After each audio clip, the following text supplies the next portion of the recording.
Hello and welcome to all you Leos. This is your monthly horoscope for September of 2021.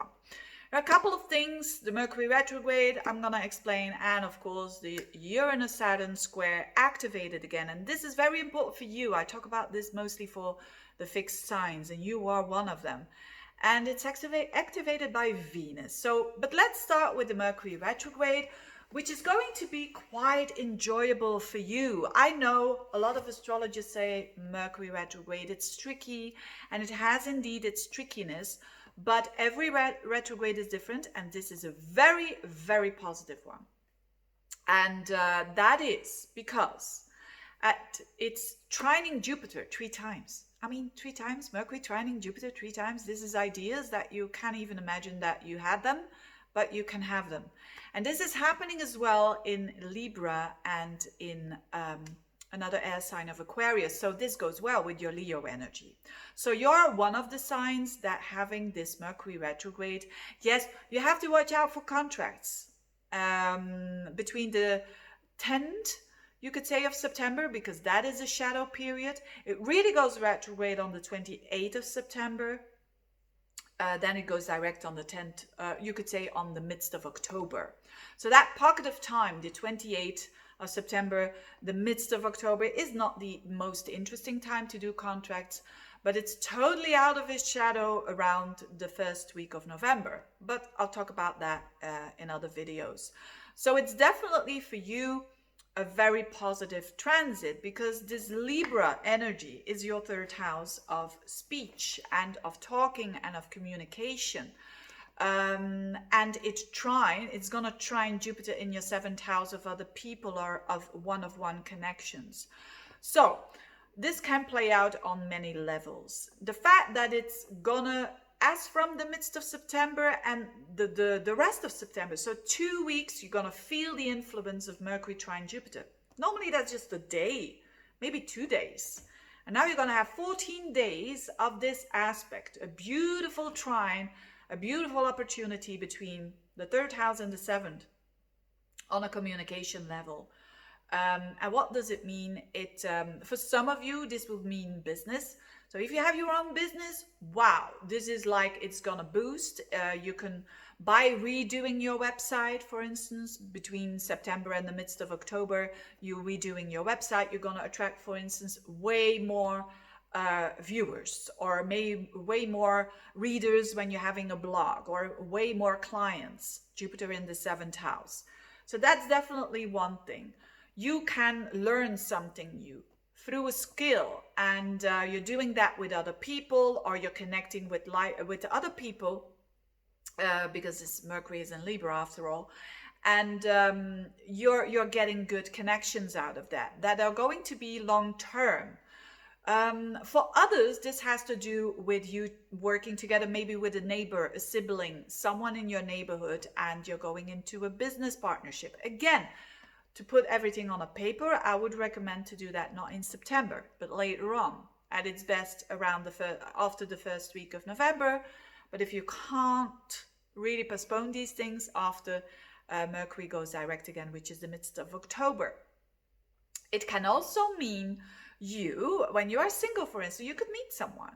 You could meet someone in the neighborhood, or by you connecting on the internet. The 3rd house is a very communicative house, and it's getting all very real in your life. That could be the case as well. And the Mercury is about figuring each other out, figuring each other out. It goes backwards, forwards. You think this of them. You kind of review it, which is very normal when you're meeting new people. It could also mean reconnecting. No, it not necessarily has to be an ex, It can be someone in the neighborhood, or it can be reconnecting with someone of your past that you kind of rekindle that, and off you go. You have this new, you could say, energy in the relationship. So this is all very positive news. But of course, there is a bit of a challenge again with the Saturn-Uranus square. Remember, your fixed sign, you're having those moments where you feel the push and the pull between Uranus in your house of work and your house of wanting to free yourself up and to be free, also when it comes to your social status, And then squaring up, or the square, you could say, of the opposition of Saturn in your 7th house of relationships. So actually all key areas of your life, which is work, which is your relationships that you have. And now with Venus in Scorpio, that's going to trigger. You're going to have what we call a full square.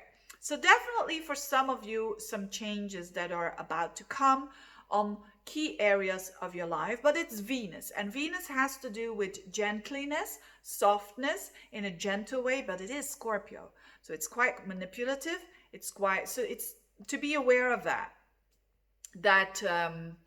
there are some things under the surface that are gonna come up, and I think most of you, it's gonna do with love as well, you know, whether you are in a relationship or not, because Venus, that is first squaring up to Saturn, it's like the relationship, it's kind of restricting energy around the 17th of the month.